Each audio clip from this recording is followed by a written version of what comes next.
Magandang araw mga banateros. Ako po si Banat Bay. Naku po, mukhang makakalaya na si Pangulong Duterte. Palakpakan. Mukhang malapit na. Matunaw ang ICC. At makauwi na si Pangulong Duterte. Palakpakan. Yan ang ating pag-uusapan. Marami pa tayong pag-uusapan. Lalong-lalo na po yung malupit na impeachment. Ay nako, walang katapusang impeachment. Pasensya na mga kababayan kung naghihirap dyan.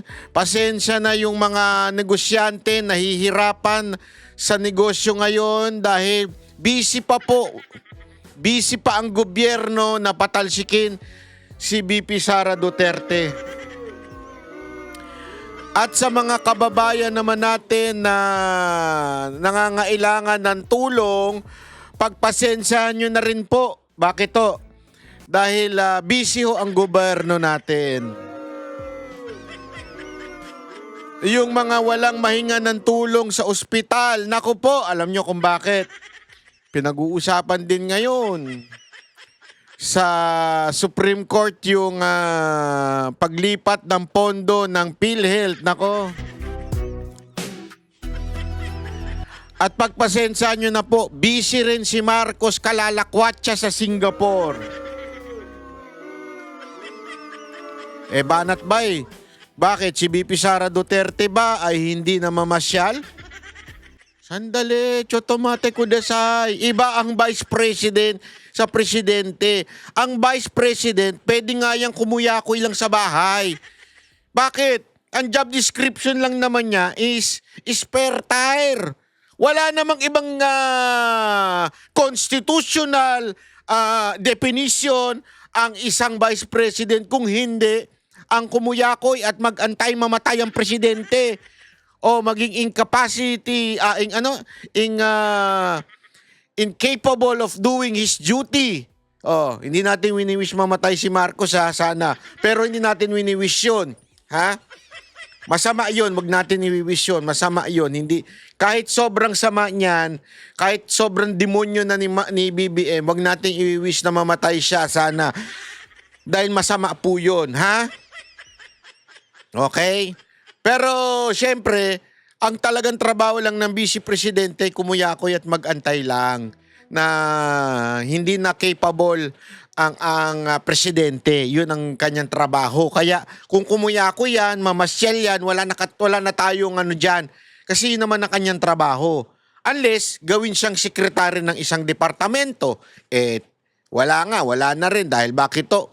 Dahil doon sa pag-aaway ni Marcos dito kay VP Sara Duterte, kailangan mag-resign ni VP Sara Duterte. Ginagago siya Di ba? Tapos ano pa? Etong presidente natin. May gana pang pumunta ng Singapore ang animal. Sana naman kaya magpa-party itong presidente na to. Siguro na-stress na siya sa dito. No? Hindi, sa tingin ko na-stress na yung walang yan. Na-stress na yun sa Pilipinas kasi mapantakin mo, magpresenta ba naman ng mga witness na sablay? Di ba? Ikaw ba naman? Halimbawa, meron kang dinimanda o meron kang gustong masibak sa kumpanya. Tapos ang ipipresenta mong mga witness para masibak sa kumpanya yun, puro naman sablay. Kung hindi sablay, sinungaling. Ano pa? May kaso ng perjury. May kaso ng kung ano-ano. Di ba? Paano mo paniniwalaan yun? Puro pala kaso. At yung kaso niya na yun, mabigat yun Yung mga babanggitin mamaya ni Senator Robin, mabibigat ng kaso yun. Yun po ay di umano, allegedly, nangidnap, nagsinungaling, para lang maikulong ang isang tao. Mantakin mo kung ito'y nagsisinungaling ngayon. Bakit? Mamaya pag-uusapan natin yan. Pag-uusapan natin. Pero more than that, ito munang pag-usapan natin itong ICC. Bakit ko naman nasabing malamang sa malamang makalaya na si Pangulong Duterte? Malamang! Mukhang makakalaya na ito. Mukhang mapapabalik na sa Pilipinas Kasi alam mo, sabi ko nga sa inyo, tadhana ang nag-ano eh. Hindi ko alam kung ano ang God's will, pero siyempre, lagi naman natin inaano yan eh. In His will, siya na ho ang bahala. In His time, siya na ho ang bahala sa ating dating Pangulo. Pero gayon pa man, ang ganda nangyayari. Bakit to kanyo? Eh ba, meron nung hatol itong si Donald Trump. Yung kakampi pa mismo ni BBM Kuno. Di ba? May sinasabi tungkol po dito sa ICC. Mantakin mo mga kababayan. Hindi kumikilos ng kahit na ang mga Duterte para puwersahang mapauwi si Pangulong Duterte. Walang ginagawa at wala rin naman kasing magagawa. Dahil siyempre wala naman sa jurisdiksyonan ng Pilipinas yan. Hirap na nga po silang magpunta, mga kaanak ni Pangulong Duterte, kasi alam nyo, magastos po yan Walang patid po yan. Palit-palitan silang magkakapatid na pumupunta sa dahig para samahan ng kanilang ama. Dahil matanda na nga ho ito. Pero gayon pa man na kahit wala po silang ginagawa, abay bukang merong himalang mangyayari. Ito yung di-discuss natin ngayon. Panoorin nyo itong balita na ito. Naglunsad ng kampanya si US President Donald Trump para buwagin ang International Criminal Court o ICC. Makakaapekto kaya ito sa kaso ni dating Pangulong Rodrigo Duterte? Live mula sa TV5 Media Center, nangungun sa balita si News 5 Palace Correspondent Maricela Lili. Maricel, bakit pinupuntirya ni US President Trump ang ICC?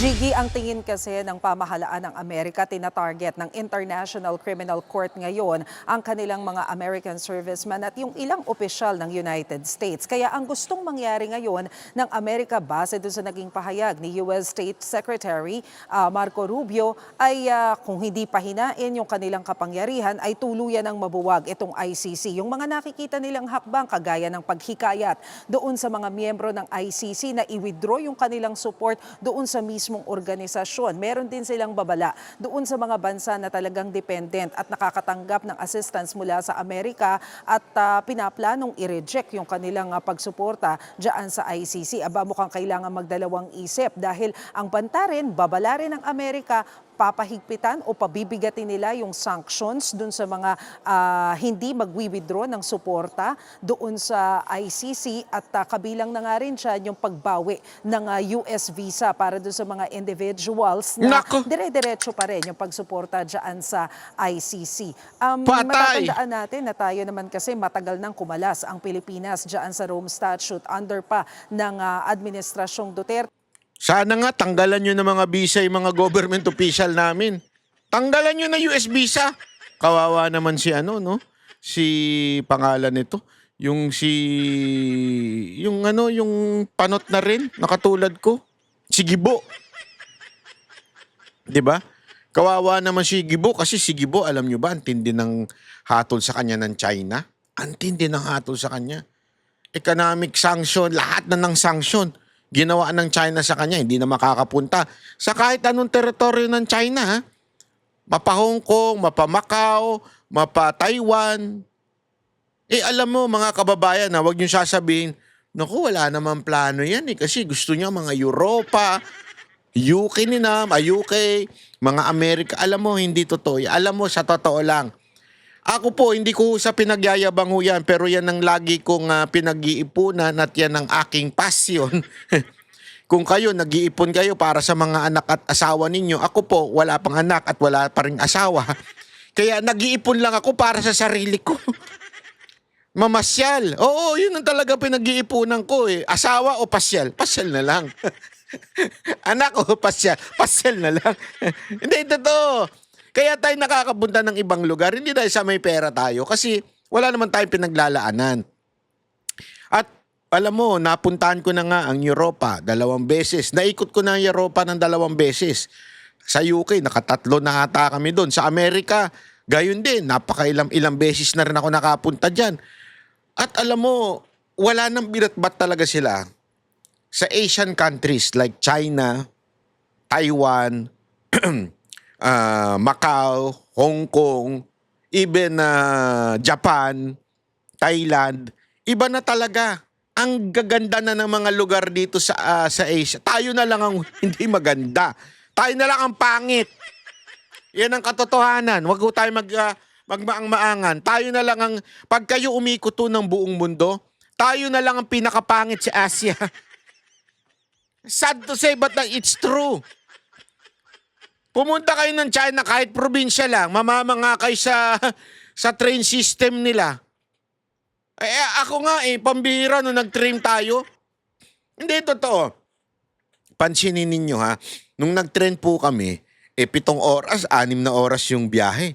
Talagang nag-effort ako na bumili nung sa business nila, business class. Kasi gusto ko makita yung luxurious na ganda ng train. Economy pa lang, maganda na. Yung economy ng train, parang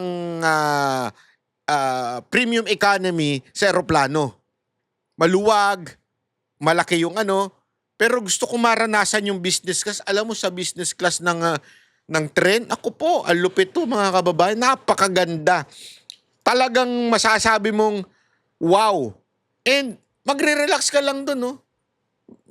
May USB, hihiga ka, pwede ka mahiga. Tapos ang takbo nyo, 300 km per hour. Tumatago sa bundok, tumatago sa tubig. Bumababa sa tubig, ang lupit. Kaya ka ba, magtataka ka talaga sa nangyayari sa Pilipinas, bakit tayo nagkaganito? But as we all know ngayon, dinidignig pa rin ang kaso ng dating Pangulo sa International Criminal Court. So pakinggan natin yung bahagi ng naging pahayag ni US Secretary of State Marco Rubio. Ayan. The ICC and its friends are waging a war against our country, not with bullets or missiles, but with statutes, and compacts, and the force of so-called international law. This administration will not sit by as the ICC and its allies seek to threaten our people. Maricel, anong reaksyon ng Malacanang dito sa kampanyang ito ni President Trump? Jiggy, sinubukan natin kunan ng reaksyon ng Malacanang tungkol nga dito sa kampanya ng Amerika. Pero tumanggi sila na magbigay ng komento dahil ang paliwanag ni Palace Press Officer Claire Castro, hindi naman sakop ng ating gobyerno kung anuman ang polisiya ng United States. Jiggy. Saka rin ang sagot niya, no? Ang tinatanong, reaction mo bilang isa sa mga bansang uto-uto sa ICC. Ang sagot niya, di naman namin jurisdiction ng pulisiya ng Amerika. Bobo rin, no? Bobo rin, no? Bakit? Hindi naman yun ang tanong. Ang tanong, bilang isang bansang sumusunod pa rin sa ICC hanggang ngayon, pinadala ang dating Pangulo dahil sa warrant ng ICC. Pero anong sagot mo? Wala kaming pakialam sa pulisiya ng Amerika. Tanga, hindi yun ang tanong. Tayo sa mga kaalyadong bansa ng Amerika, ano ang magiging implikasyon nito sa Pilipinas at sa kaso ni dating Pangulong Duterte? Oo, Jiggy, kanina kinausap natin ang isang ICC accredited lawyer, si Attorney Joel Butuyan, at sinabi nga niya na nakakabahala itong ginawang pahayag ng Amerika laban sa ICC dahil kilala daw ang Amerika doon nga sa pagpapa-implement ng rule of law, international law. Pero parang ngayon gusto nilang mawala na sa kanila yung titulo na yon dahil ang nakakahanay daw nila sa mga ganitong klase ng pahayag ay ang mga bansang Russia, North Korea at China. Pero ang sinabi ni attorney, mukhang sa ngayon wala naman siyang nakikita na anumang epekto nitong pahayag na ito doon sa kaso ni former President Rodrigo Duterte. Dahil ang tingin niya, kaya naman daw naglabas ng pahayag na ganito ang Amerika dahil doon sa paghabol ng ICC, doon sa krimen na nangyari sa Afghanistan kung saan alam natin na inukupa ng US yung ilang bahagi nila dyan at yung issue ng pag-atake ng Israel sa Palestine. So pagdating dito sa kaso ni former President Rodrigo Duterte, sabi nga baka nga daw mas maging advantageous pa sa Amerika kung sakaling maparusahan itong dating Pangulo dahil alam naman daw ng US na ang dating Pangulo ay pro-China. Pero ang tingin nila, hindi mangyayari yung pag-withdraw ng majority ng members ng ICC sa kabila ng panawagan ng US. Nasa 125 more or less yung members ng ICC. Sabi kasi nila, malaki pa rin daw yung impluensya ng Europe dito sa mga bansang ito at i-consider din yan. Siguro kung meron man daw mag-withdraw ng support, yun nga yun talagang totally ay dependent sa Amerika. Alam mo, Trump, kung ako sa'yo, sampulan mo kami. Sampulan mo yung mga government official namin na uto-uto sa ICC. Number 1 na, si Trillanes, sampulan mo yan.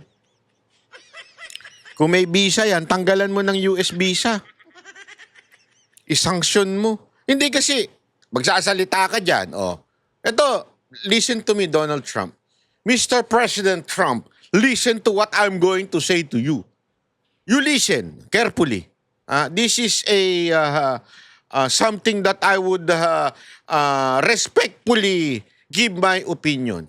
If you are talking about being against this ICC and you're threatening that those who would support ICC will be sanctioned by the US government, aba, what's the English of aba?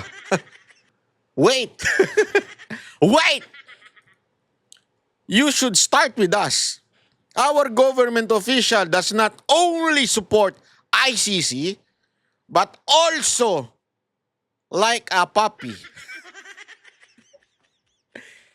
Sa Tagalog, parang tuta. Tuta of ICC. We are a puppy, a dog under the leash of ICC. Our government is fucking stupid to the point we are no longer a member and yet they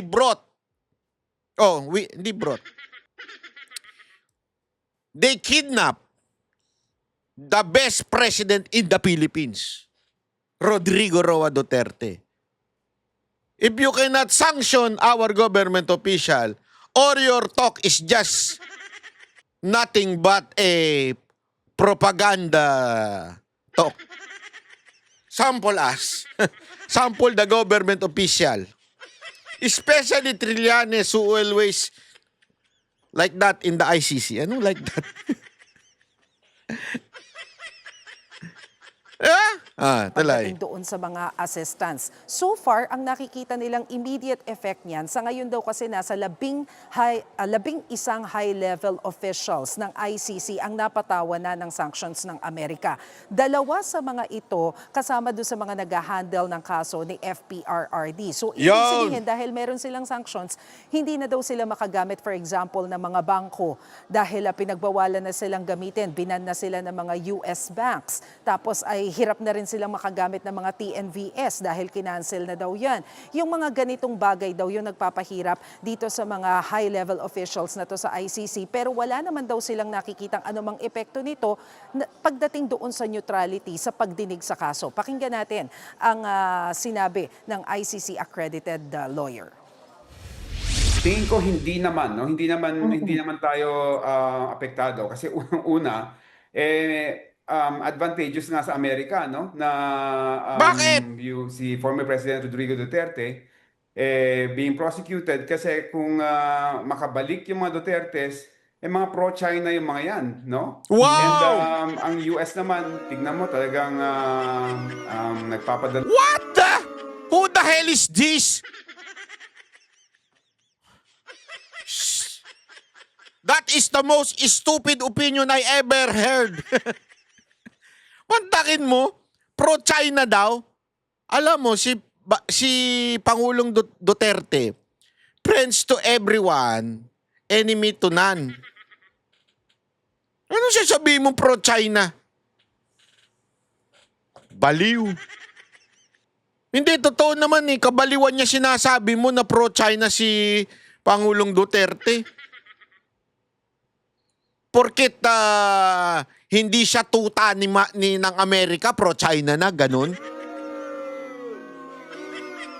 Hindi kasi ganyan ang pananaw ng mga ganito, yung mga galing-galingan. Ang pananaw nila, basta hindi ka tuta ng Amerika, tuta ka ng China. Hindi ba pwedeng hindi ka tuta ng kahit na ano? Pro-Philippines?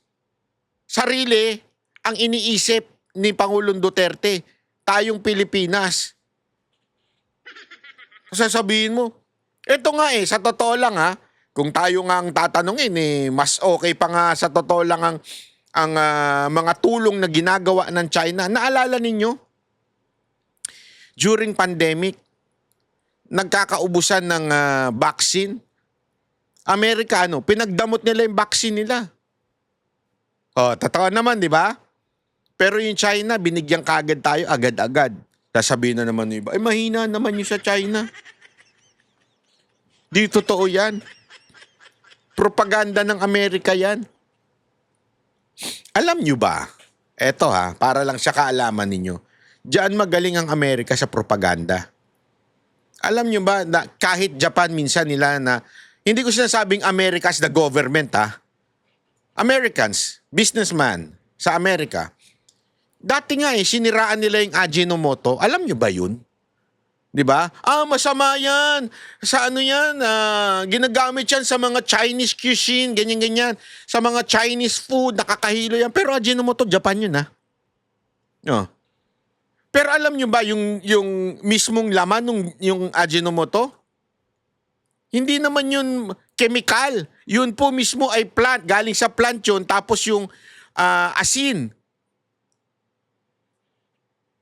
Alam mo, ginawa lang nilang masama yun noon time na yun kasi natatalo yung mga American food noon. I-google ninyo history niyan. Tingnan ninyo. It's all about propaganda. So, ano ibig ko lamang sabihin? Ganyan kasi yung propaganda ng Amerika Na pag ikaw, hindi sunod-sunuran sa amin, pag hindi ka uto-uto sa amin, ikaw ay pro-China na. Hindi ganun yun. Ito naman si Sir, ganun din ang utak. Pusta ko sa inyo, puro gamit yan, Chinese na produkto. Can you just imagine? Di ba, pati nga yung mismong Tesla, yung mga baterya nun, sa China naman din galing. Apple, sa China rin. Pero pinalalabas nilang masama ang Chinese. Hindi ako pro-China baka sabihin ng iba, porket nagpunta ako sa China. Hindi. Ako, sa totoo lang, hindi ko, mas enjoy ko pa rin ng Japan Ito, to be honest kasi yung China, maganda siya for yung mga, bakita mo, mga high-techs, ganyan. Pero pagdating pa rin sa, kung ako papipiliin mo, hindi. Babalik ako sa Japan pa rin. Japan pa rin talaga. Babalik ba ako sa China? Siguro sa Hong Kong. Maybe sa Macau, pag gusto kong makakita ng malalaking building na malalaking hotel, pero not literally pupunta doon. Kung makikipagnegosyo ko, pupunta akong China. Kasi doon talagang yung mga nego-negosyo doon magandang dalhin dito. Pero kung mamamasyal ako, punta akong Japan, punta akong Thailand, punta akong Vietnam. Yun ang pupuntahan ko. Ano ibig ko lamang pong sabihin mga kababayan? Simpleng-simple. Etong mga palabas nito, mga ganito, etong mga taong to, yan. Mga propagandista yan. Talagang pinaano nila sa na America is number 1. China, tayo ay dating si Pangulong Duterte ay pro-China. Kalokohan. Kailangan ng mga sundalo dito sa ating bansa para kontrahin yung ginagawa ng China to really expand its influence and its territorial claim within Asia, no? So tingin ko hindi nila masyadong pag-iinitan 'yan. May payag bang kampo ni na dating Pangulong Duterte sa usaping ito, Maricel? Yes, Jiggy. Ang tinanong natin tungkol dyan ay si dating Presidential Legal Counsel Salvador Panelo. Natatandaan ko kasi si Attorney Sal, yung isa dun sa mga unang nagpakita sa atin ng papel during their time na kumakalas na tayo doon sa Rome Statute. So kabisado niya itong usapin na ito. Ang sabi ni Attorney Sal Panelo doon sa kanya naging pahayag, hindi na siya nagulat dito sa naging hakbang ng Amerika. At napapanahon na rin daw talaga para matuldukan na itong ginagawang pambubuli ng ICC sa iba't ibang bansa. Isa raw doon sa nakikitang pruweba na nangihimasok talaga ang ICC doon sa mga sovereignty ng iba't ibang bansa ay nung illegal daw nilang inaresto si dating Pangulong Rodrigo Duterte sa tulong daw ng Administrasyong Marcos habang nandito sa Pilipinas. Kaya tama lang daw na matapos na ito daw panghihimasok ng ICC sa soberanya ng ibang bansa. Jiggy. Sa ibang usapin, ano nang nangyari sa state visit ni Pangulong Bongbong Marcos sa Singapore? Well, Jiggy, inaasahan natin na malamang nakalipad na si Pangulong Bongbong Marcos ngayong hapon kasi yung initial information na natanggap natin, mga bandang alas 5 siya tutulak papunta dyan sa Singapore para sa isang working visit. Nakatakda siyang magkaroon ng courtesy call sa Prime Minister ng Singapore para magpag-usapan yung iba't ibang issue tungkol dun sa cooperation between the Philippines and Singapore. Kabilang na nga dyan yung trade and investment kasama ng Pangulong Marcos dyan ang First Lady para humarap din doon sa iba't ibang mga leaders ng Singapore. Nakatakda rin nilang kausapin. Nako, yung ilang kalokohan business niya, groups. maglalakwatsa lang yan. Harap-harap, wala naman nagagawa yan. Sa daming state visit, may nangyari bang pag-asenso? Wala! May nabuild ba na mga infrastructure dahil sa pag-visit niya sa ibang bansa? Wala! Ano lang nangyari? Yun, nakapamasyal lang si Auntie Claire. Siguro yun ang reward. Reward kay Auntie Claire sa pambabash niya sa mga Duterte. Alika, sama ka sa biyahe namin, libre. Yan ang junket. Wala namang silbi sa inyo yan eh. Bakit ko sinabing junket? Alam mo kung bakit? Yung bang binitbit lang pero wala namang silbi. Kasi dapat ang silbi niyan, may pamalita mo yung mga magagandang nangyayari sa ginagawa ng presidente. Kaya ka nga di ba ikaw ay press officer para ibabalita. Eh wala naman siya binabalita eh. Puro katarantaduhan ng binabalita niya, puro pambabas na sa mga Duterte. Oh, puro katarantaduhan yan. Mantakin mo pati yung hingal ni Pia Cayetano, pinapansin niya. Anong klaseng tagapagbalita ng Office of the President yan? Pero mga kababayan, ako ayoko ma-fire yan si Auntie Claire. Dahil dyan kay Auntie Claire talaga bumagsak ng mabilis si Marcos eh.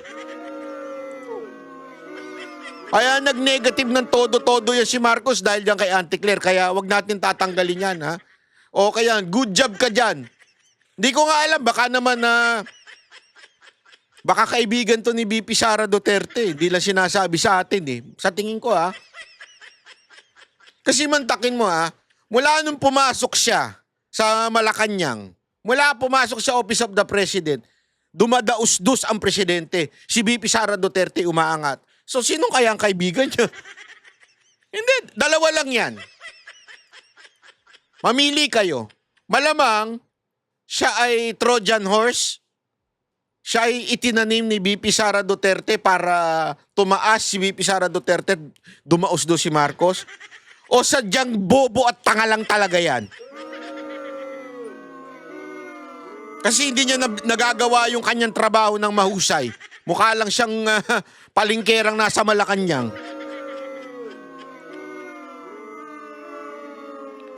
Sabi nga nila, ang palingkerang kahit gawin mong, hindi ko sinasabing mababa ang palingkera, ha? Pero yung pagiging ugaling palingkera, kahit damitan mo pa ng mamahalin yan, kahit Hermes pa yan, o Louis Vuitton, o Gucci, o Dior pa man ang suotin yan, wala pa rin. Ganyan pa rin yan, palingkera pa rin. That's the truth. Whether you like it or not, that is the truth. The truth of the matter. Sabi nga. O punta na tayo ngayon sa impeachment trial. Isa pa ho ito. Isa pa ho itong mga nakakatawang pangyayari sa ating bansa. Alam mo, sa totoo lang ha, unahin na natin itong kay Senator, ito, malupit to 2 eh. minutes, sir. You may proceed when you're ready. Sir Presiding Officer, dear colleagues, susundan ko lang po yung kay Senator Risa, Senator Judge Risa at Senator Judge JV at yung ibang nagtanong sa admission against interest. You stated this already, but just for the record, you viewed the whole video, right? The whole 2-hour video. The November 23, Yes. Sir. Yes. Yeah, isang beses, sir. Ayan. Tingnan niyo kung paano nahuhuli dito itong gunggong na to. Pinanood ba daw niya yung video? Oo daw. Pinanood daw niya yung video. Sige, tingnan natin. Isang beses lang. Yes, sir. Okay. And how many times there has the Vice President made admissions against her interest? No, sir, ang tinutukoy ko pong admissions against interest doon sa November 26, sir. No, sabi mo yung November. Hindi yan ang tinatanong. Ang tanong. Eto ang tanong. Okay? Ilang beses mo sinabi yon? Video ang pinag-uusapan dito, yung video. Iibahin niya yung usapan. Kasi alam niyang mahuhuli siya doon sa yung sa against interest eh. 23 din na ayaw ng defense gamitin contracted. So yung kinausap is also an admission against her interest, di ba? Di, sir, ang sinasabi ko pong admissions against interest, yung November 26 video po, sir. Na sinasabi niyang totoo yon at hindi niya Yes, sinasabi. sir. Okay. Opo. So doon sa November 23, may nakita ka doon na admissions against interest? Insofar as I'm concerned, na ni-reiterate niya. Hindi, not reiterate. Siguro para malinaw, in your mind or as a lawyer or as an NBI agent, what is an admission against interest? Yun nga po, Yan. yung ini-explain ko po kanina.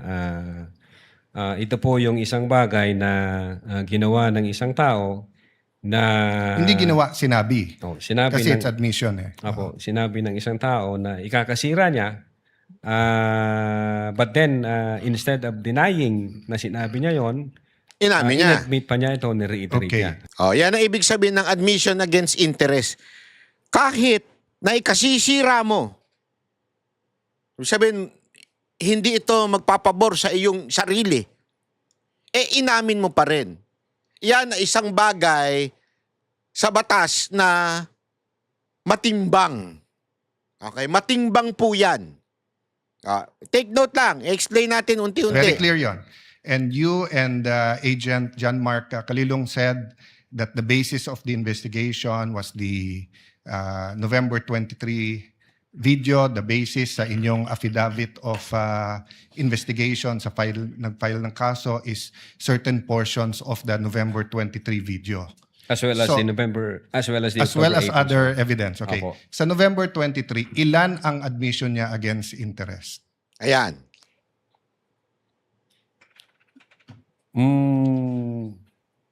Ang Alam mo kung bakit matagal siyang nag-iisip?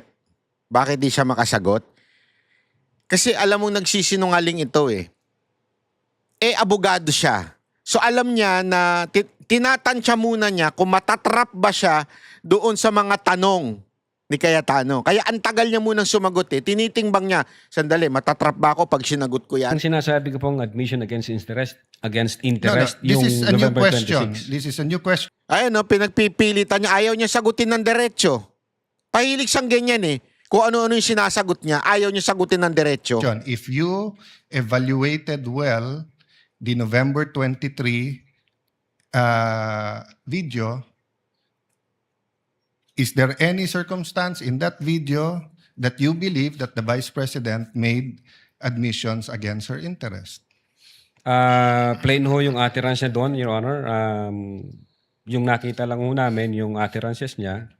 Insofar as I'm concerned, yung admission against interest nangyari nung November 26. Mr. Witness, sagutin niyo na lang ako. Yan, kasi ang dami mong palusot. Parang yan yung mga jowa ninyong nahuli ninyo eh. Na nakapatong. Nahuli niyo yung jowa nyo, nakapatong. Tinatanong, bakit ka nakapatong dyan sa pinsan mo? Akala ko ba pinsan mo yan? Hindi, ano lang talaga. Kasi itong pinsan ko, masakit ang katawan, minamasahe ko. At alam mo kasi nag-basketball ako kanina. Ang sagot, ang gulo-gulo eh. Pinsan mo ba yan? Hindi, alam mo kasi masakit yung katawan ko kaya minamasahe ko lang siya. Akala ko ba pinsan mo? Pinsan mo ba yan? Alam mo kasi ganito, yung doon sa opisina namin, maraming pinagawa yung boss. Medyo napasma ako, kaya tuloy yan na minamasahe niya ako. Di ba? Kasi nga, nagsisinungaling, hindi dumidiretso ng sagot. Lahat ng admissions are utterances. Yes, sir. Okay? Admissions is verbal. 'Di ba? Hindi to yung parang admission sa court. Pwede mo i-admit yung documentary evidence, pwede yung object evidence, pwede yung statements. When we talk about admissions against interest, especially in context of what we're talking about, may statement na laban sa interest niya. Yes, sir. So tinatanong ko dun sa buong video, meron ka bang nakita? Wala. Yes or no lang yun, meron or wala. O meron at wala, hindi yes or no. Kayo nag-evaluate nun eh. Meron o wala? Admissions against her interest. Grabe, ang dali nung sagot eh. Meron! Meron! Ba't ayaw mo sagutin? Yes, sir. The fact na in-utter niya yun. O which one nga? So meron ilan at ano yun? A little leeway, Mr. Presiding Officer, kasi hindi natukoy masyado yung tanong. Senator Judge Arad may proceed. Yeah. So which statement that? That one you're mentioning now. So yung sagot mo, meron. Ang understanding ko, sir, nung sinabi ko yan, I'm referring to the November 26, 2024. Mr. Witness, paulit-ulit tayo. Yes, sir. Burahin mo na yung pinag-uusapan natin you're referring to. I'm asking you a direct question. Yes, Sa sir. November 23, meron o wala bang statements na you will consider in your professional as a lawyer and as an NBI agent in charge of investigating this? Meron ba siyang admissions against interest? Ang tinutukoy ko lang po again, Your Honor, yung 26. No, I don't care. Wala po yung 23. I'm sorry. I don't care, Mr. Presiding Officer, kung anong tinutukoy mo. I'm asking you a direct question. November 23, video. Meron o wala siyang admissions against her interest doon? Attorney Lotok, yes, no, I do not know, I do not remember. Yan! We're referring to November 23, not 26. Yeah, I do not know, sir. Ang Oh, you do not know. ang nire-refer ko na... Ang dami mong sinasabi, do not know lang pala sagot. Yeah, don't tell me na. So you do not know. Okay. When she said, kung papatayin ako, may kausap na ako, patayin niyo yung tatlo. Is that an admission against interest? Yes or no? Ang tagal na naman sumagot. Based on that utterance, sir, yes, I think so. Yes. O kakasabi mo lang kanina, I don't know. Ngayon, yes. O ano pa? Ano pa? Kita ninyo kung paano siya nahuhuli? Kita ninyo, nung una, sagot niya, hindi niya alam. Ngayon, nung sinabi niya, ito yung sinabi. Ito ba ay isang masasabi mong admission against interest at against your interest? Ano sabi? Hindi ko alam eh. Pero nung sinabi na yung mismong statement, opo. Akala ko ba hindi? Ano, hindi mo alam? Ang video na yon na admission against interest. Meron o wala? Or I don't know. Yung utterances na yun, sir, Sir, bukod nga doon. Kulit mo! to me, sir, yung utterances na yun, that's admission against Sir, interest. klaro na yon. Tinanong ka na ng presiding officer, sagot mo, I don't know.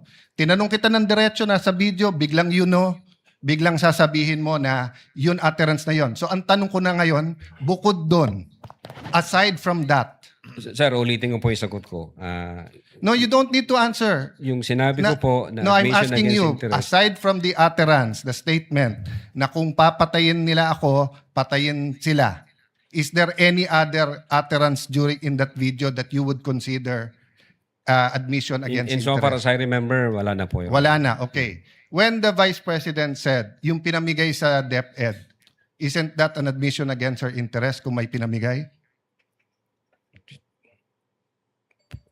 Hindi rin niya Siya alam. po yung namigay, sir. So, ikaw ang nanood ng video, ikaw nag-evaluate, ako pa magsasabi sa iyo kung ano laman ng video. Akala ko ba, tinignan nyo ng mabuti yung video? Huli ka ngayon. Akala ko ba, Inimbestigahan nyo talaga. O, ngayon, naghanap si Cayetano ng topic tungkol sa video. Hindi niya masagot. Boy, kaya ka nakakasuhan, boy eh. Bakit hindi mo alam yung laman ng video? DSW, ano yun? Sir, pwede ko pong tingnan yung sinasabi No, niyo. so you Specific. do not know what the alaman ng video. Again, tiningnan ko po ang video one time and ang nag-review po ng video yung agent on case. Yes, but you're the agent in charge and you're the one who filed the affidavit. Okay, Yes, sir. next question. Huli, hindi mo alam yung video. Agoy. Nung sinabing mag-people power, tapos ang sinabi niya, hindi yun yung solusyon. O kung nag-people power, sino magiging presidente?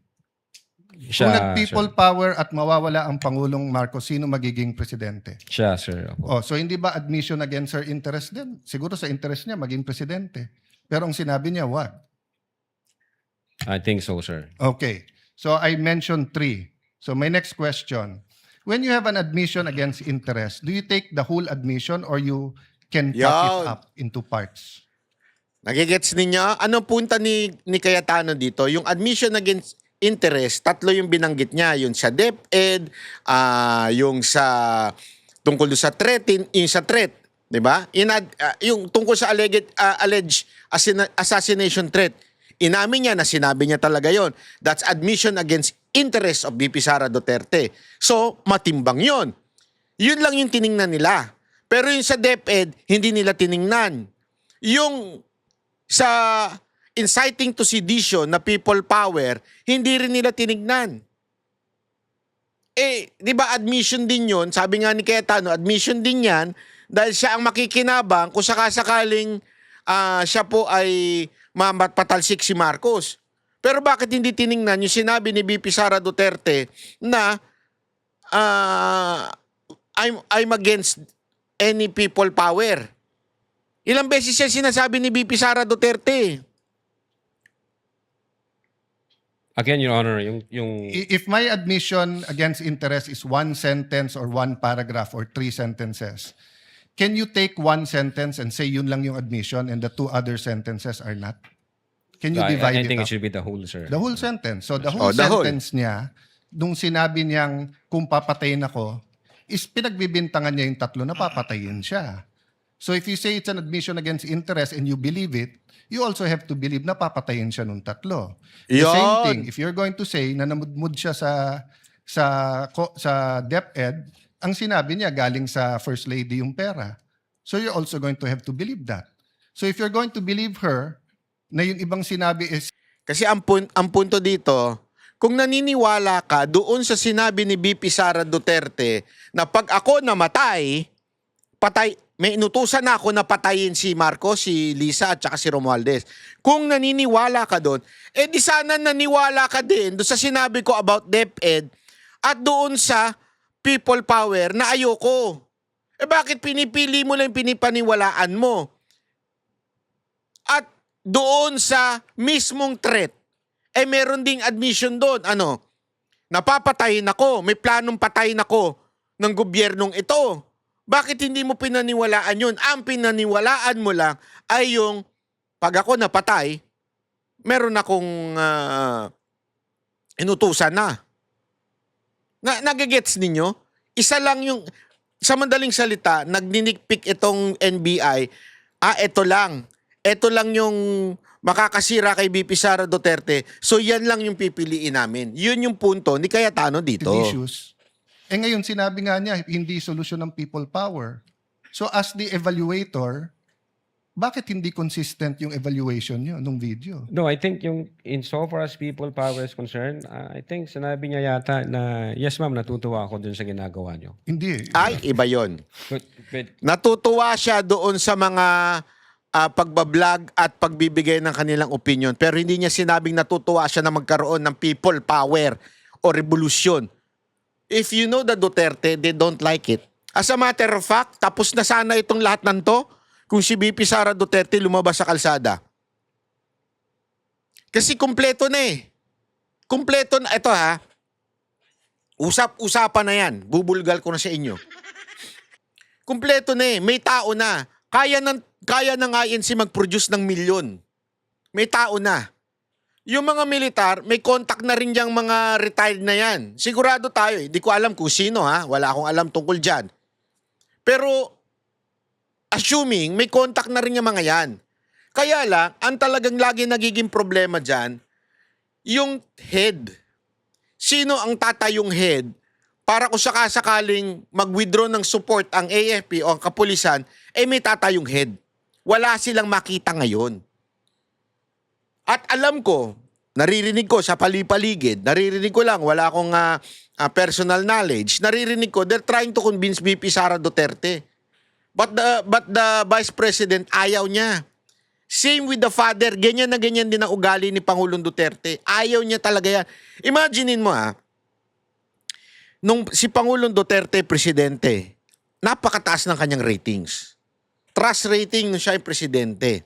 Imaginein mo lang yun Everyone is convincing him to declare a revolutionary government. Remove the Camara, remove the Senate, and revolutionary government. Ginawa yan sa ibang bansa. Sa Africa, ginawa ng isang general yan. Gumanda yung lugar nila. Yan ang pinipilit noon ng mga kaalyado ni Pangulong Duterte.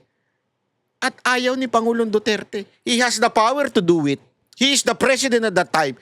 Pinakamataas ang kanyang approval rating, pero hindi niya ginawa. Bakit? Hindi ganyan si Pangulong Duterte. Hindi ganyan ang mga Duterte na sakim sa kapangyarihan.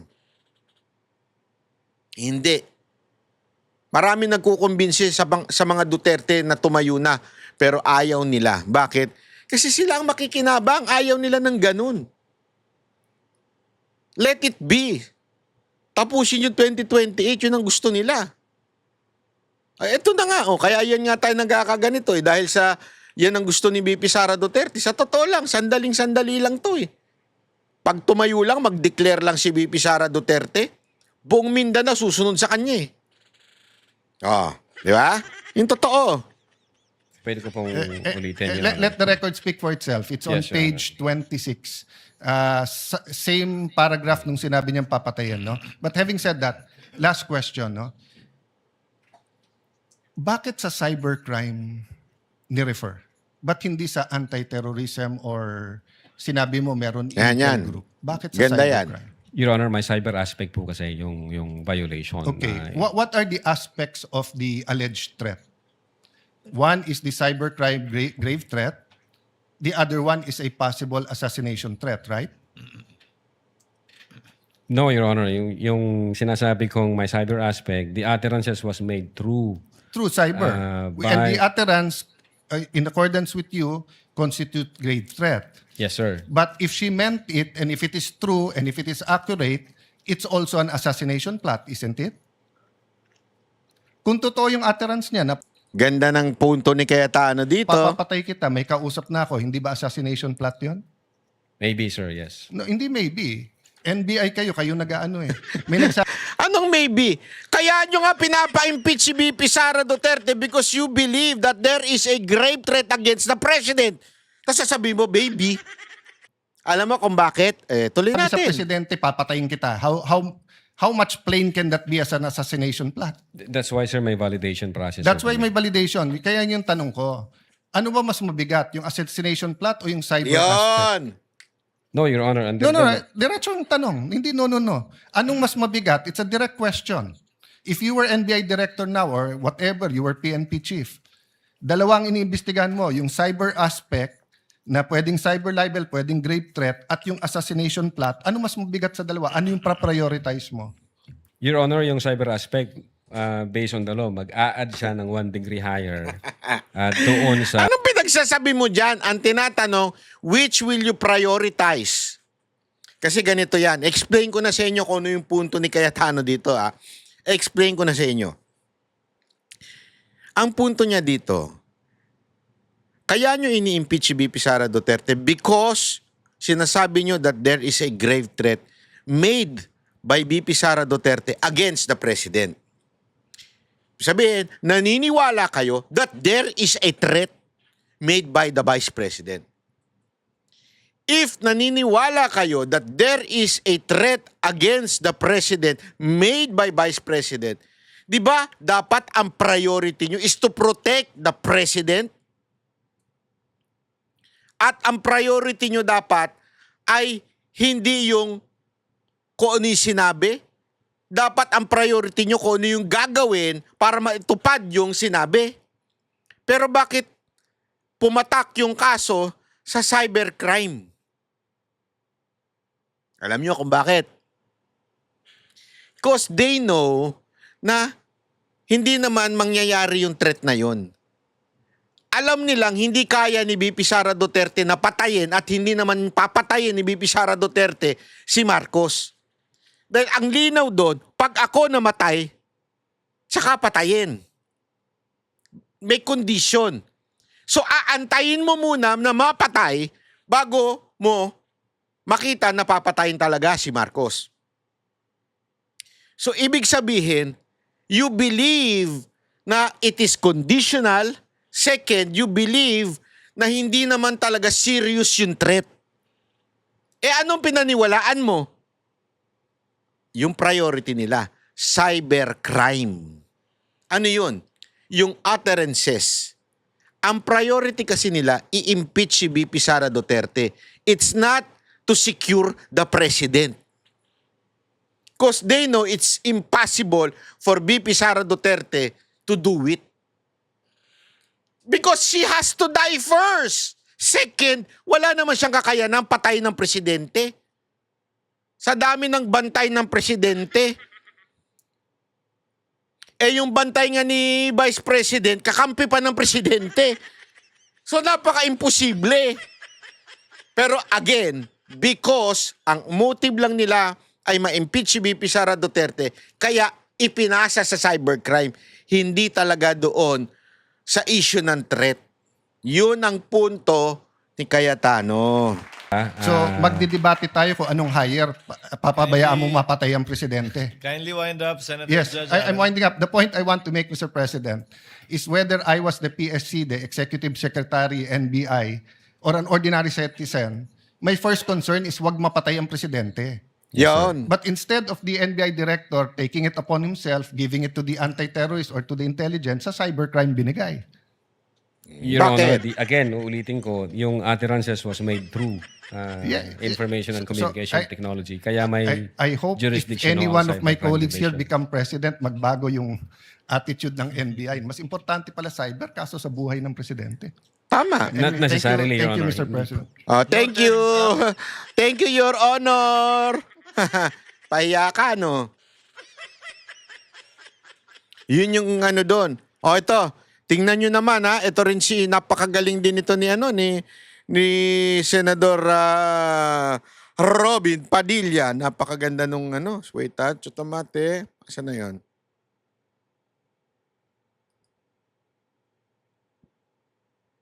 Now, let me move on to a new point. Hindi yan. Sorry. Asan na yung kay Robin dito? Bakit wala? Bakit? Hindi ko na ilagay, Sandali lang, ha? Chotomate. Asan na yung kay Robin?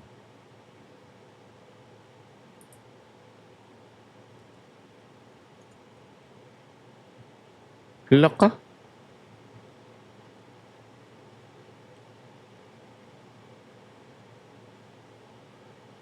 Ito. Pamahala ng hukom Ayan, at ayan, sa ating Ginoong Pangulo. Maari po ba makapagtanong sa ating mahal na saksi? Opo, Your Yung- Honor. Mari po. Sige, ang una po banatan pong mo. katanungan sana ay taga saan po kayo na Taga lugar, asa na ka? probinsya? Tacloban, sir. Tacloban. Yun. City, Opo. sir. Kayo Taga Tacloban. Alam na this. Tacloban. Sino ba ang taga Tacloban? Your guess is good as mine. po ngayon ay Regional Director ng NBI sa BARM. Yes, sir. Opo. Yun po ba ay isang promosyon para sa inyo na madala sa BARM? Dahil totoo po ba na kayo ang tinatawag na Golden Boy ngayon sa NBI? Ako, Golden Boy. I cannot comment on that po, Your Honor. Kasi po ang Nasa BARM po ako. Wala ho ako ngayon sa Opo. main office, sir. promotion po ba yon? Yung napunta kayo sa BARM?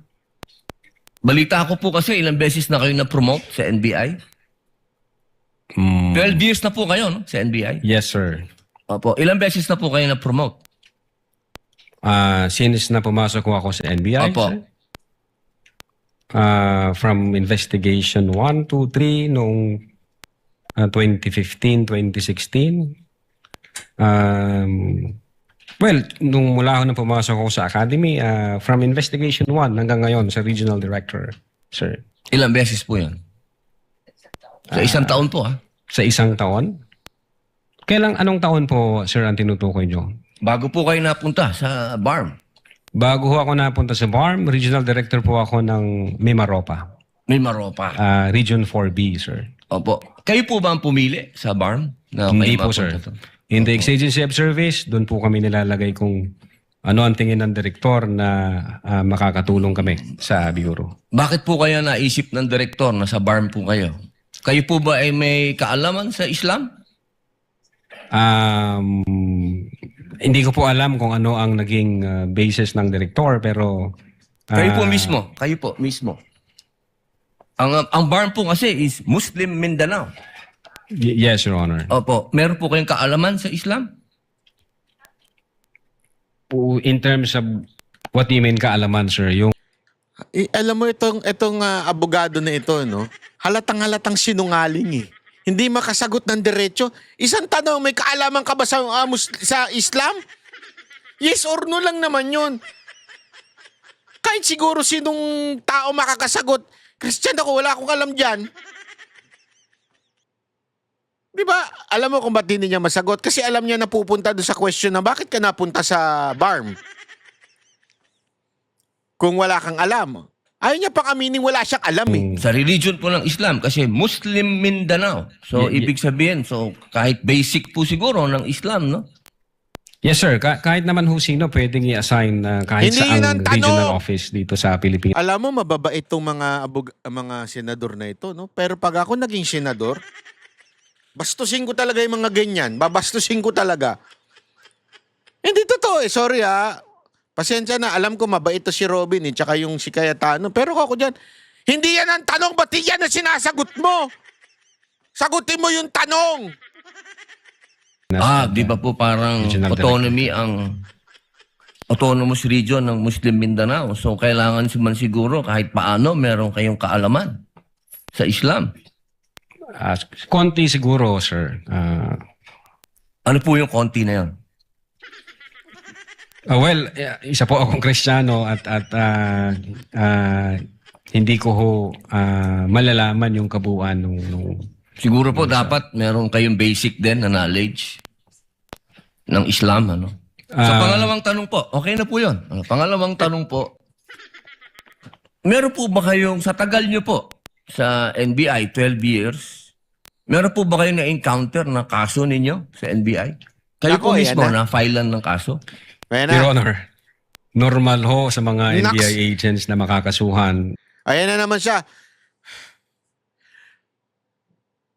Presiding officer, Your Honor, can you direct the witness to answer the question directly? Hindi yung paligoy-legoy.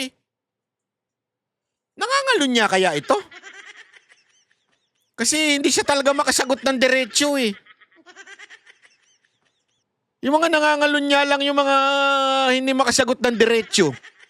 In fact, maging sa sino mang law enforcement agency, that's the price we pay for doing our job and for protecting the country. As a matter of fact, in the NBI, Your Honor, we avoid the noise. We just finish the job. So, sir. ano po yan? Yes? Yes po yan? Yung sagot nyo? Yes? Normal ho yan yun sa amin. So, sir. yes po. Yes nga! Attorney Loto, kindly answer the question. Yes, sir. Oh, yes. Ayun! Ang dami mo sinasabi. Leche ka. Yes or no lang eh. Hindi rin ako siguro pwede maging abogado, no? Baka ma-cite in contempt ako dun, judge. Iinit ulo ko eh. Alam mo, kaya ako hindi nagka-jowa eh. Kasi diretso ako magtanong eh. Kaya si Jay Guevara, di makalusot sa akin yung animal na yan eh. Si Jay Guevara pa naman, ang hilig pa naman niya minsan, yung papalusot. Mahilig magpalusot yan. Akala naman niya, nakakalusot siya sa akin. Sa totoo lang ha. Sana hindi niya mapanood to. Akala niya nakakalusot siya sa akin sa mga kasinungalingan niya, yung mga bambubudol niya. Mga banateros kung napanood nyo to, wag na lang kayo maingay kay Jay ha. Hindi nakakalusot sa akin yun. Nakala lang niya, sinasakyan ko lang yun, pero akala lang niya nakakalusot siya yung mga ganyan. Pag ako kasi nagtanong, alam ko na kagad. Alam mo kung bakit? Kasi yung tatay ko, hindi ako makalusot nun eh, nung kabataan ko. Ay, syempre, abogado yung tatay mo eh. Litigator, trial lawyer. Hindi ko makakalusot dun pag nagsisinungaling ka. Yun, natutunan ko, na-training ko. Kaya tuloy yung mga tao nagsisinungaling sa akin, hindi makalusot. Parang ito ang daming hanas eh. Hindi pa sumagot ng diretsyo. Ano pong, pwede po bang malaman kung ano pong mga naikaso sa inyo? Well, wala ho pa akong natanggap na official case galing sa ombudsman, pero may nakita na ho akong complaint na binigay sa akin from NBI.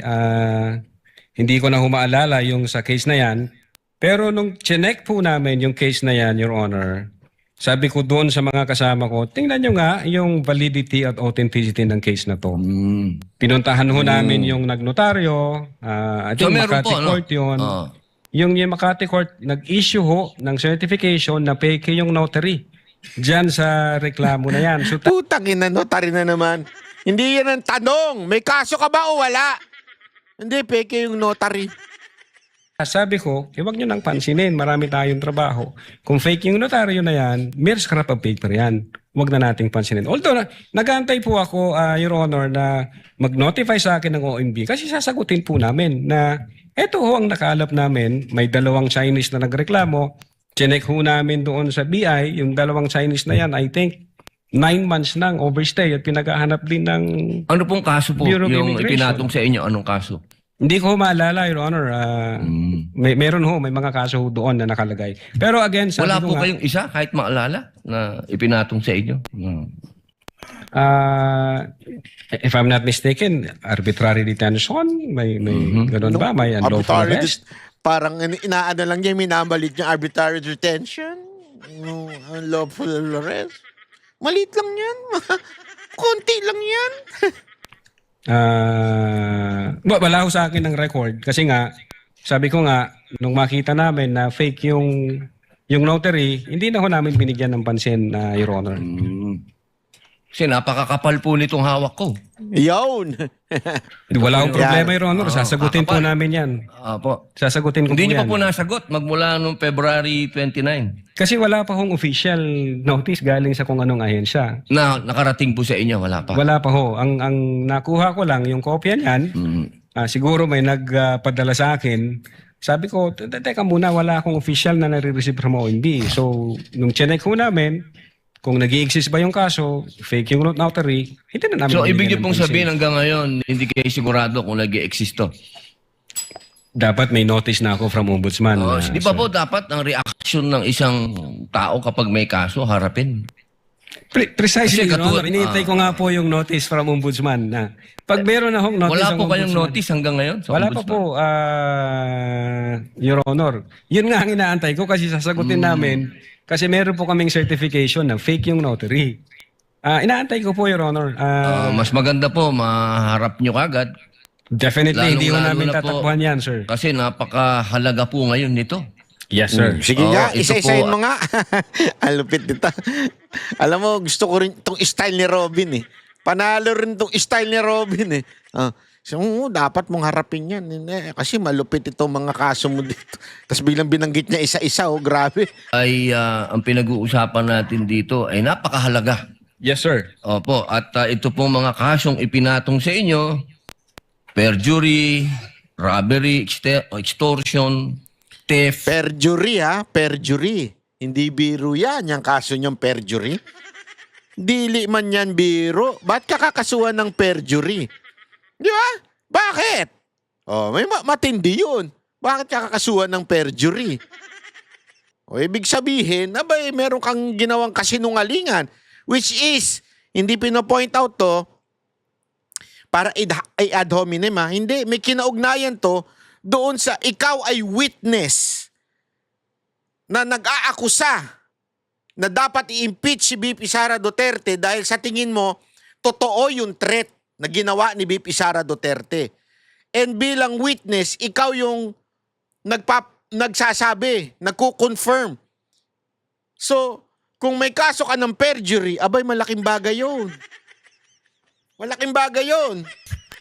Mainam po ito As I've said, Your Honor, in the NBI, we avoid the noise. We just finish the job, sir. Opo. Mayroon po akong tanong. Pangatlo. Opo. Kanina po na ang ganda ng talakayan nyo tungkol sa Romanov. Yes, sir. Opo. Alam niyo po ba yung istorya ng Romanov?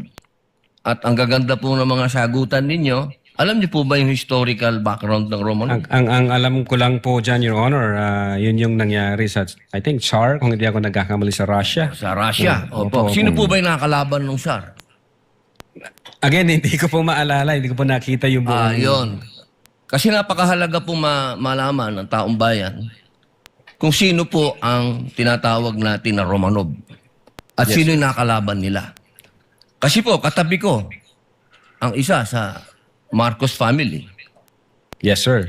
Alam naman po natin lahat, batid natin lahat, na si Apo Lakay, Ferdinand Marcos Sr., ang number 1 na lumaban sa komunista dito sa Pilipinas. Batid naman din po natin na ang nag-execute sa Tsar kay Nikolai at sa kanyang mga anak, sa kanyang pamilya, ay ang komunista. Alam mo po ba niyo? Yes, sir. Opo. Ngayon, sino po ba ang pangalawang pangulo na lumaban sa komunista? Second president hindi vice president ang tinutukoy niya dito. Sino yung second president na lumaban sa komunista aside from the Marcos Sr.? Sino po, sir? Ay di si Pangulong Rodrigo Roa Duterte. Hindi ba po dapat isipin natin yung Romanov ay tungkol sa threat na pumapasok sa mga pamilya na mga namumuno dito sa ating bayan na lumalaban sa komunista. Komunista po ako Gusto ko lamang pong alamin ninyo. Yes, sir. Bakit kaya siya naging komunista? No? Alamin nga natin yan. Well, insofar as the investigation on the issue of whether or not may Romanov or operation of Romanov, ang sabi ko po kanina, nasa intelligence service po namin yan. At I think ang makakasagot po niyan, Your Honor, yung director po namin. Opo, kasi nabanggit nyo kanina sa usapan po ninyo, si Baste. Yun po yung... Sinasabi nyo po kasi kanina, sa usapan po ninyo, sa napakagandang usapan, na yung Romanov, hindi na ipapaliwanag kasi kung ano ba yung ugat nun. Napakahalaga po na alam natin yung ugat. Si Presidente Marcos Sr. ang lumaban sa komunista kaya nagkaroon ng threat noong 1986. Iyon. Yes, sir. Ngayon, sinasabi ni Baste na nagkakaroon ng threat sa kanila pamilya sapagkat alam naman nating lahat na ang nagpatuloy ng paglaban sa komunista pagkatapos ni Pangulong Rodrigo Roa Duterte ay si Inday Sara Duterte, ang ating Vice President. Sumasang-ayon po ba kayo doon? Wala po akong personal knowledge, sir. Ay, bakit po kayo walang personal knowledge? Eh, yun po ang sumunod na assignment ng ating Vice Presidente pagkaupo niya. Siya po ang nag-take over ng NTF-ELCAC. Bakit Hindi po alam ng NBI yun. Baga? Well, nag-NTF-ELCAC siya. Pero yung factual circumstances doon, Factual? wala pa po akong...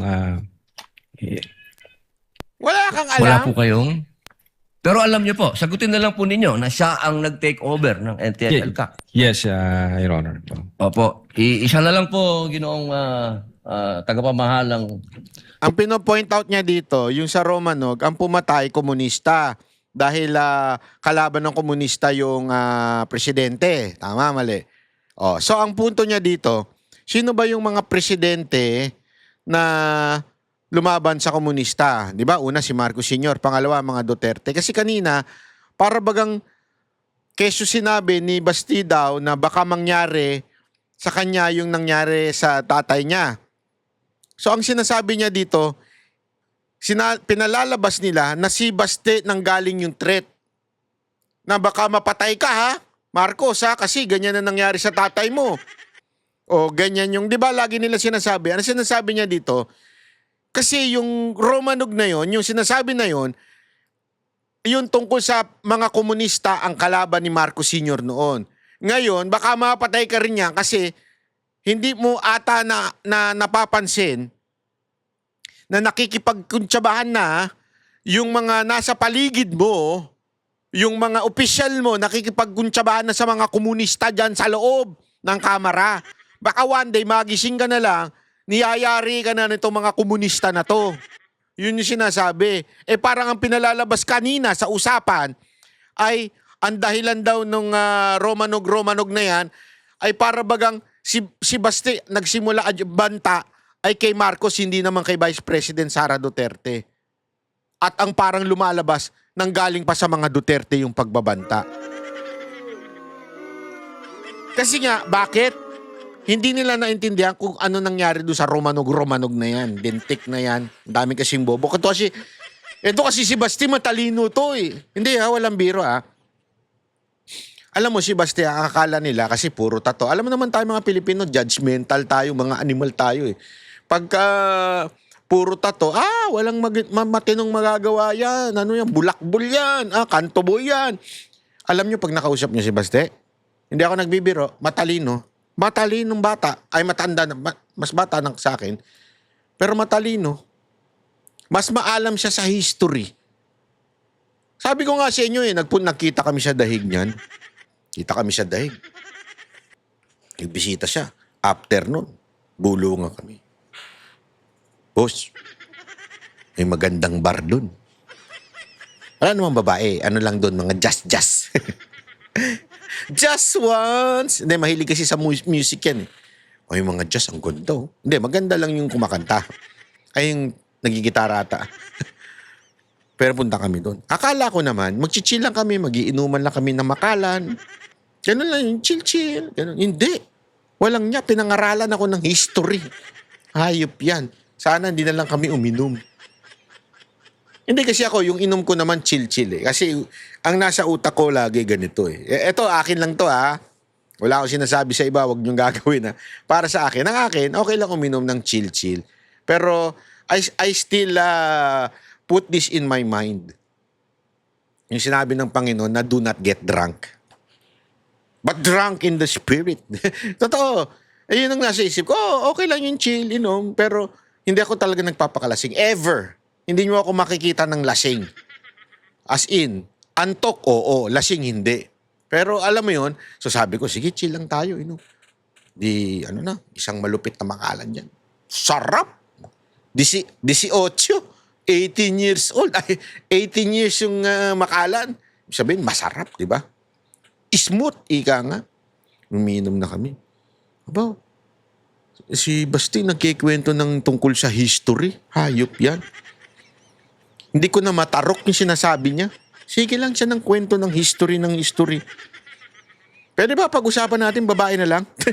Joke lang ha. Walang ganun. Kung sino man yung asawa niya, jowa niya, hindi ko alam. Wala kaming ganung usapan. Sabi ko lang sa kanya, hindi ba pwedeng pag-usapan natin yung tungkol sa siguro politika sa Pilipinas. Hindi. History, kasaysayan ng mundo. Hayop yan. Ganong katalino yung mama na yun. Wala lang sa mukha niya dahil sa tattoo niya. Pero matalino yung mama na yun. Ba't ko sinasabi to? Kasi yung Romanog na yun yung ibig sabihin nun. Hindi dahil gustong patayin ng mga Duterte si Marcos. Yun yung pinalabas kanina eh. Oo, ng mga senador na iba, di ba? Nanggaling naman yan kay Baste. So, ang threat pala na kay Marcos. Kanino galing yan? Kay Baste. So, si Baste ang magtitreat kay Marcos. Gago ang puta. Tanga rin eh. Kasi nga, they do not understand or they do not know Romanog. Yun ang problema. Buti na lang. Nandyan, si Robin Padilla. Yawn! Hindi, alam mo magugulat ka dito kay Robin Padilla eh. Ito yung nilalait ng artista lang yan. siga-siga lang yan. Pag nagsalita yan, parang barumbadong tagakanto. Pero alam mo, for this past few days, this fifth day of impeachment, siya ang may sense. Aside from Cayetano, siya ang may sense ka, Siyempre, yung mga minority na kasama ni Cayetano, lahat may sense. Yung mga nasa majority, ewan ko. Sana, wag na sila magtanong, sabihin na lang nila, hindi, guilty si BP Sara, tapos na usapan. Hindi, ganun eh. Pero ito ito pinapaliwanag talaga.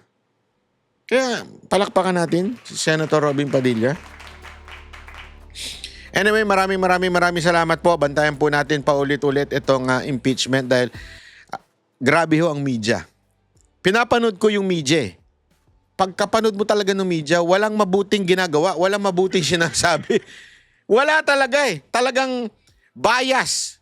Talagang pok-pok lang itong media na ito eh. Mga bayaran talaga eh. Kaya magbabantay tayo sa social media ha. Pag yung mga katiwala natin talaga, yan ang ating bantayan. Mag-subscribe at i-share. Huwag lang tayo manood ha. Huwag kayong selfish. Sabi nga, huwag mong i-gatekeep. I-share mo yan. Pag may maganda kang nalaman, natagpuan, i-share mo yan. Huwag mong i-gatekeep. Okay? Maraming salamat po. God bless everyone. Magkita-kita ulit tayo sa susunod na upload.